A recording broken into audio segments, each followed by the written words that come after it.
guys, hello guys. So this is video number 10 for our MikroTik tutorial, and this topic is all about creating multiple DHCP servers.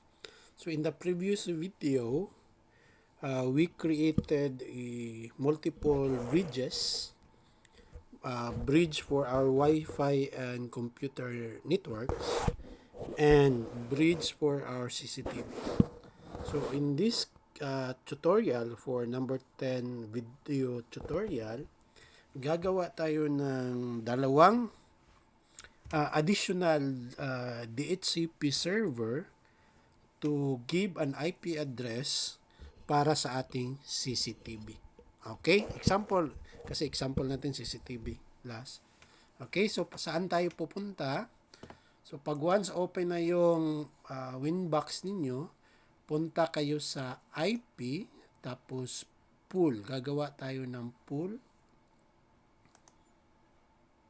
Oh, it's disconnected. What happened? Okay. No. Gagawa tayo ng IP and then address. Okay?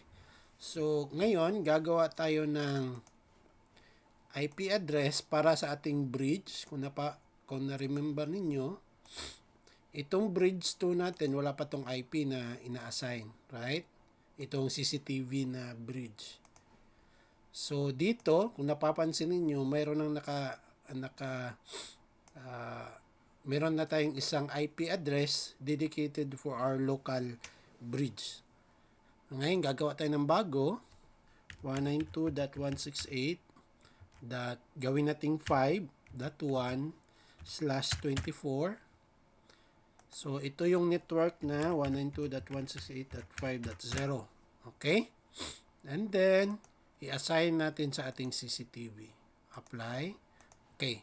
Titingnan natin to ha. Ayan, /24. Ito naman, /24. Pero naka 5. So, lahat ng lahat ng papasok sa 4, yung IP address nila ay nasa 5 ito. Okay?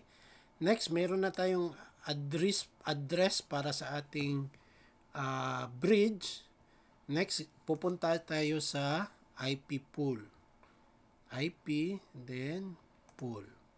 Ngayon, gagawa tayo ng pool. Ito yung pool ng bridge na local. Okay, this one. So, from 11 to, ginawa natin 30 lang, hanggang 30. Pwede natin i-edit to. Gawin natin hanggang 254. 254 to. Okay.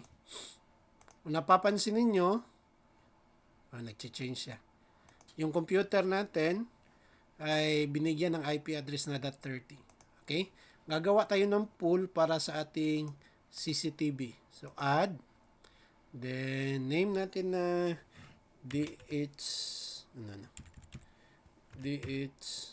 what happened? DHCP _CCTV. No, para malaman natin na ito ay para sa CCTV.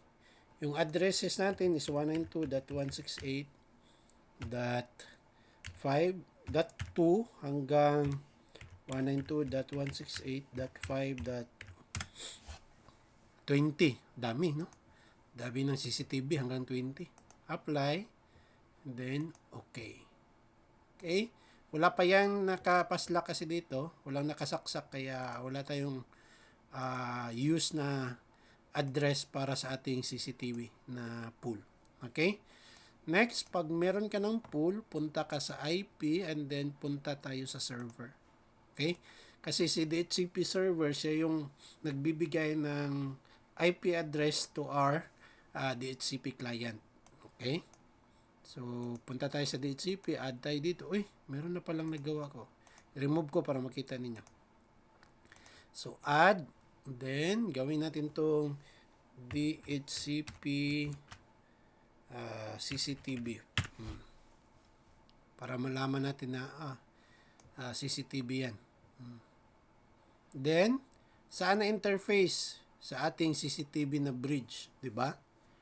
Tapos, pool. Yung DHCP CCTV natin na pool. Okay, then apply. Okay. Okay? Next is, punta ka sa network. Tsaka, gagawa tayo ng network dito. Okay?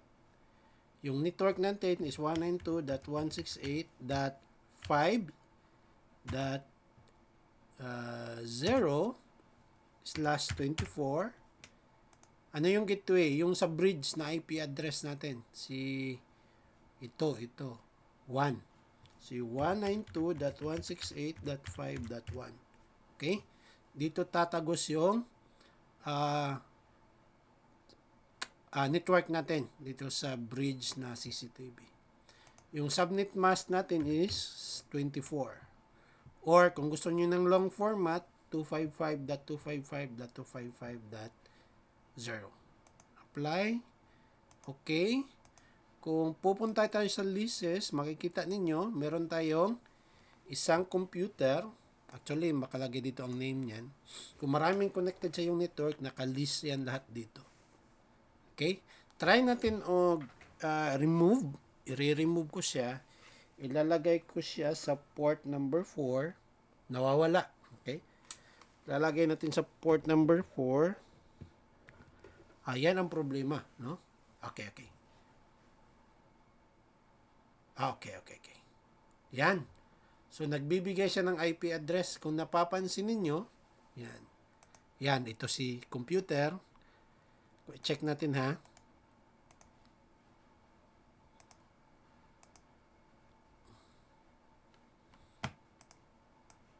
Check natin. Double click. Check yung IP address. Nagiging 5.20.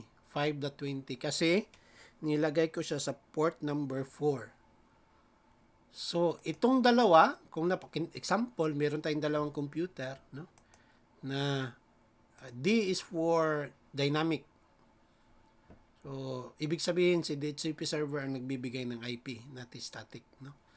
Tapos, itong dalawa, hindi talaga ito magkikita, no? Kasi nakaibang network sila. Ito isa naka-network sa, pero pwedeng gawin natin mag-communicate sila, pero sa next na yan na mga video, no? Paano yung dalawang network mag-communicate yung mga devices. So, sinesegregate mo lang dito yung traffic ng CCTV, at saka traffic ng computers mo. Okay? So, that's all for this video. And see you for the next tutorial.